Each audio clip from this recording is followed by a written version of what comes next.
It's Vancouver's podcast on the Canada's Podcast Network. Thanks for joining us on Canada's podcast today. We are talking to Josephine Kwan, who is a visionary and self-motivated entrepreneur with over 10 years of business experience in commercial real estate, sales and marketing, negotiations, acquisitions and disposition, finance and management. But a childhood or youthful experience that involved fear, shame, and anxiety has actually driven Josephine into pursuing a passion outside of commercial real estate and starting up her own business. In 2018, she incorporated, and this year, Josephine has launched Flow to Freedom. We look forward to discussing and introducing you to Josephine and telling a little bit about her entrepreneurial journey. Josephine, welcome. Hi, Angie. Thanks for having me. Very exciting. Yeah, I'm super excited to have you. So, tell us a little about the beginning of the story for you as an entrepreneur. Well, like you mentioned, I was involved in commercial real estate for the past 12 years. And when people kind of say they fall into entrepreneurship, like this is probably a pretty good example of that. I knew I've always wanted to do something more and contribute to society in some way or another, but I just never knew what that was. And like you mentioned earlier, I had this childhood experience that kind of traumatized me up until today. And it wasn't until about a year and a half ago, I was visiting a girlfriend in the Cayman Islands, and the issue I had was I suffered from heavy periods from a very young age. And the story was when I was in grade 10, I was playing volleyball and I was playing in a provincial tournament. And while I was on the court, I felt a leak, a period leak. And from that moment on, I completely lost all focus and attention. And I was scared and worried whether or not people can see, and I couldn't get off the court. So that event pretty much traumatized me. And I remember, I think I might have played for another year, but after that, I just didn't play anymore. And ever since then, like I've always been an avid athlete and love working out. It's always been an issue for me. It's been debilitating. Once a month, it was an issue that I had to deal with. So again, it wasn't until I went to the Cayman Islands, and just by chance, I was talking with a friend, and she was a lawyer turned fitness instructor. And somehow we got on the topic of periods of all things. And she said, yeah, my biggest nightmare is if I was in front of a class teaching and I got up and there was a pool of blood. I was like, what are you talking about? And she's like, yeah, I've always had these really heavy periods. And now my teenage daughter has them as well. And I was like, holy wow, beep. I'm not the only one. So that's when I started thinking a little bit more about it. And then I was like, okay, this entire time I thought, it's one of those topics that you don't share with people. You don't talk to your girlfriend because it's embarrassing. So when I came home, I started doing some research. And then I realized 1 in 3 females suffer from heavy periods. So then that's when I started looking for, I said, if it's 1 in 3, obviously I'm not the only one. What are people doing? How are they dealing with this? And that's when I came across a couple of companies that produced period proof underwear. So I started buying every brand and trying them all, and they're amazing because they do work. But my issue now was going to the gym. I had these cute little workout tights on, and then suddenly I have the big bulky underwear lines. So that's when I again started doing some more research. And then when I couldn't find what I was looking for, I'm like, it was purely out of being selfish. I said, what if I just try to create a pair of leak-proof pants so that I could go to the gym and work out with? And that's just kind of how it all started. And now you're in production?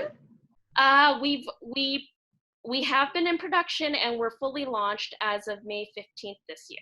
Wow, congratulations. Thank Yay. you.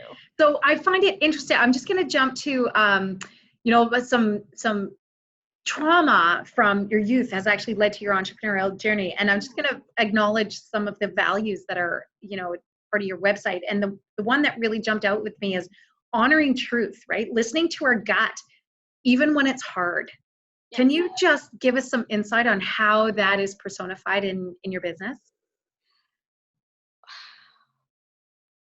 I'm getting goosebumps when I'm speaking to this because it's a tough thing. Mm-hmm.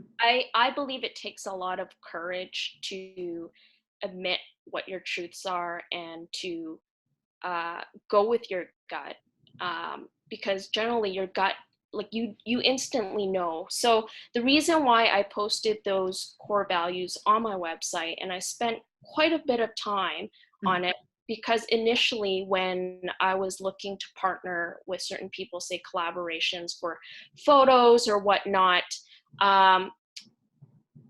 when you're an entrepreneur and you're just starting up, you don't always have a lot of money, so you kind of get desperate with certain things, and people come up to you and they say they're willing to do something, and you're like, that's awesome, even though your gut says to you that it's too good to be true, something doesn't feel right, but you don't listen to it and you go ahead because you just want to make it happen.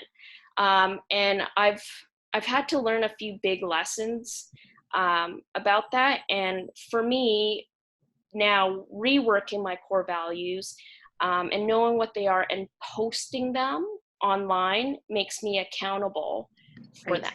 So every business decision I now make, I will always refer back to my core values and see if they're in alignment or not. Absolutely. Absolutely. And a little bit about the business itself. And so tell us a little bit about your line. So right now we've developed a design that has full length pants, crop pants, shorts. We do some tank tops and hats, but the core product for us is our patent pending pants. Okay. Yes. Exciting. So two things that were really, really important to me during the design stage was, first of all, obviously they have to work. Functionality is the biggest thing. Mm-hmm. So each pair of pants holds a minimum of 2 tampons worth of liquid.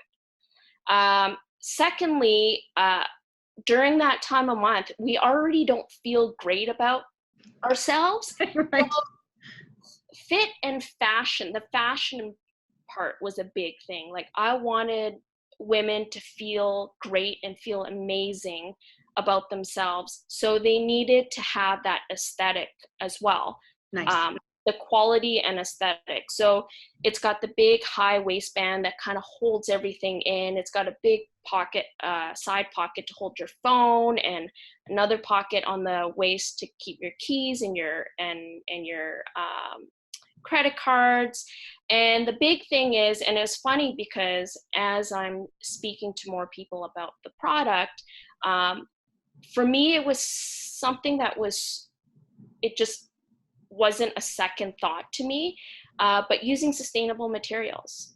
So each pair is made, the exterior of the pant, each pair is made up of approximately 6 recycled plastic bottles, and along with other sustainable materials within the pant for absorption. And then also the leak-proof layer is treated with silver, which prevents bacterial growth, which means there's no odors. So, there was a lot of things that went into the design, and we actually went through 9 rounds of prototyping before we came up with the final design of the pant. So, well, and I mean, that is a lot of learning in a very short period of time, as far as design, materials, manufacturing process, probably distribution processes. I'm sure you're still discovering that. What resources have you had on your side to help you through those processes? I think my biggest resource is probably my will and my determination.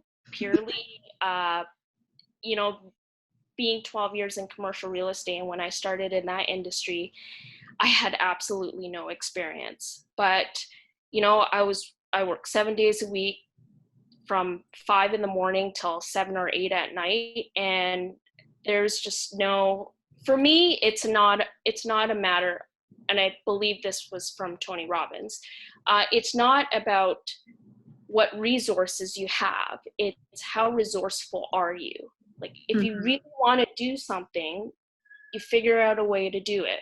And for me, it was, again, selfish. I wanted to solve this problem for myself because I was sick and tired of going to spin class and having moments where I had to run out in the middle of the class because I was afraid that when the lights turned on, there'd be a surprise. So I wanted to do whatever it took. It was pure determination. Like I said, I went from commercial real estate to industry where I had no contacts and I had not a whole lot of knowledge or resource, but I researched the living out of the topic. And for me, it was, I already knew what I had in mind and what I wanted to do. I had my big picture. So once I had my big picture, I just broke it down into steps to figure out how I needed to achieve that big picture. And well, and just curious, can you share some insights on what you've learned that would help other entrepreneurs in manufacturing or fashion on, what are the trends or what are the things that you've learned that you would love to pass on? Yeah, I think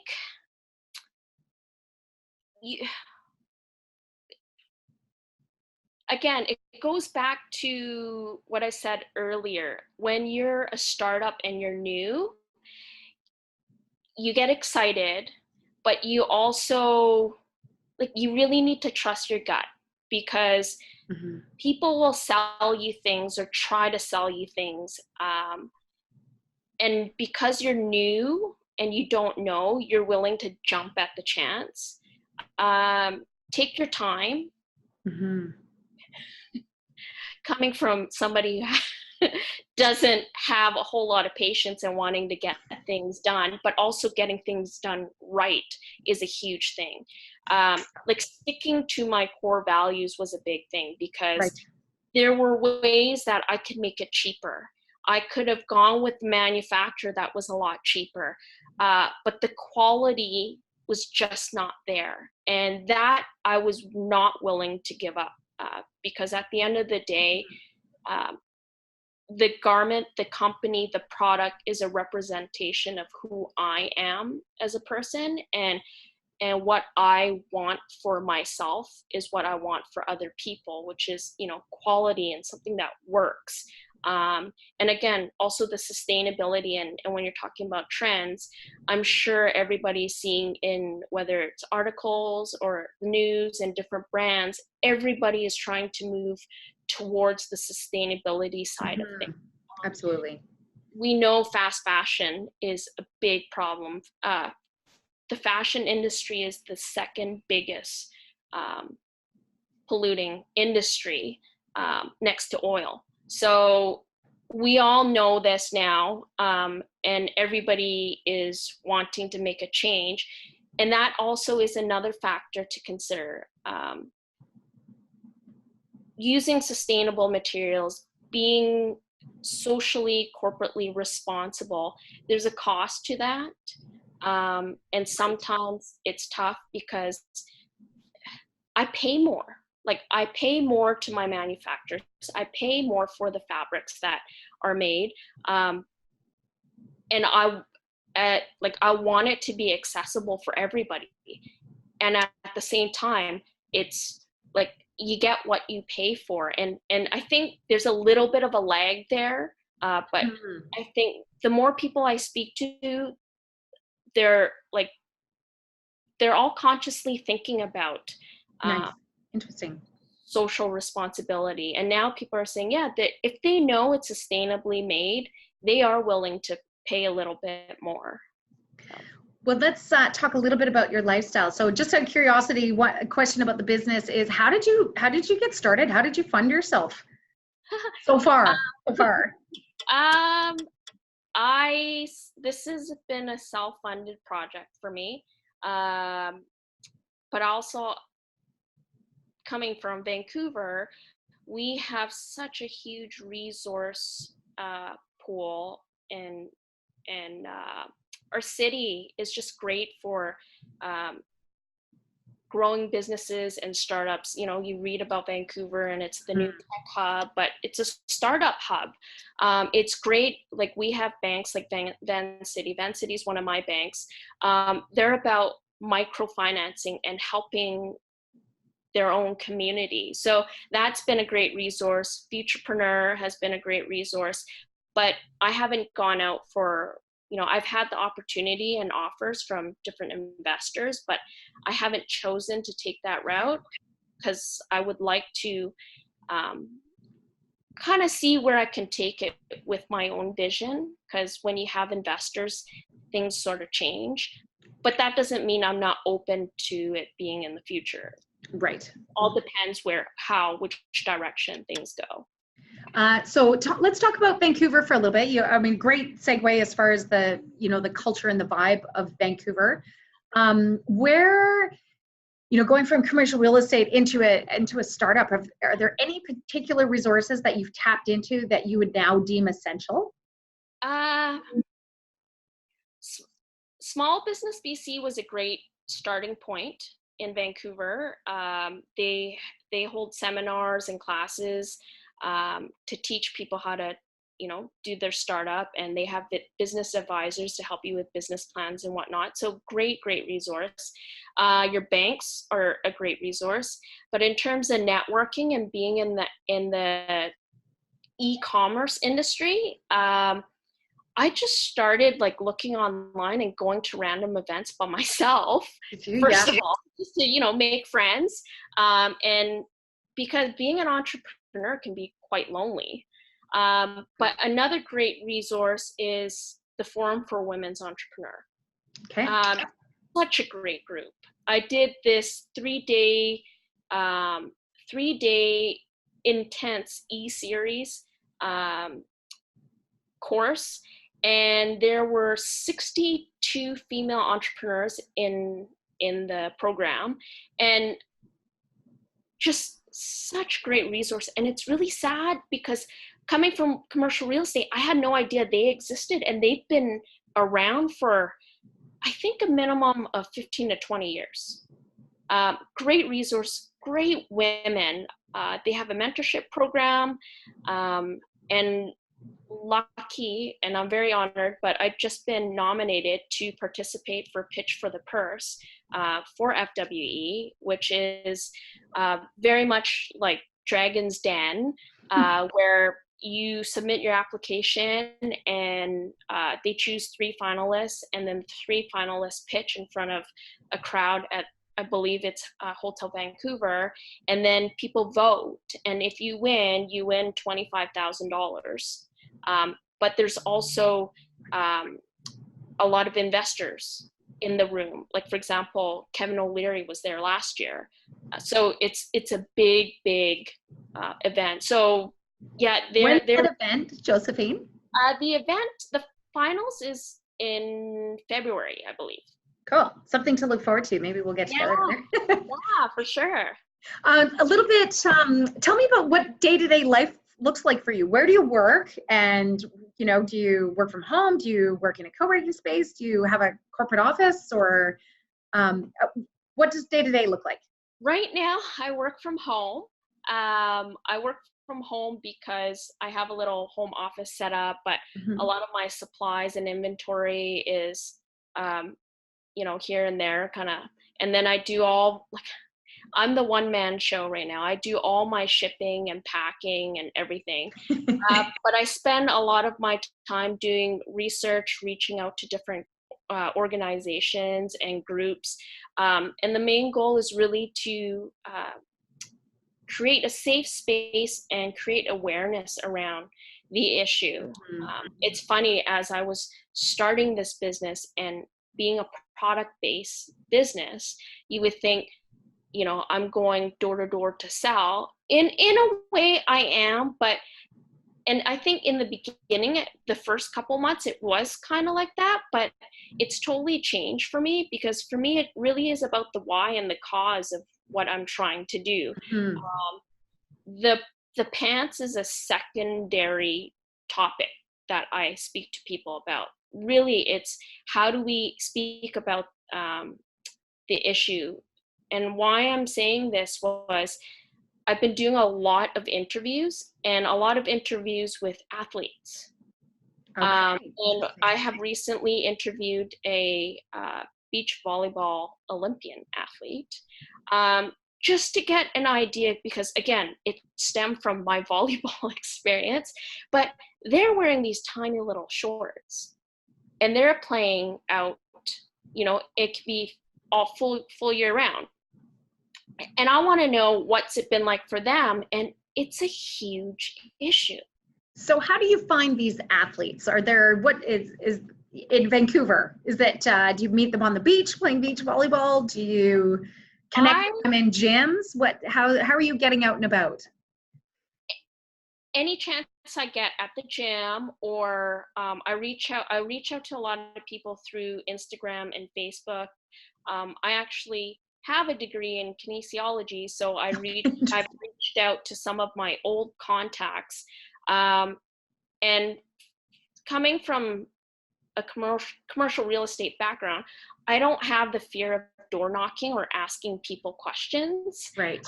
So and it really is like when people hear me ask the question, they're kind of like, ooh, I don't know if I want to talk about that.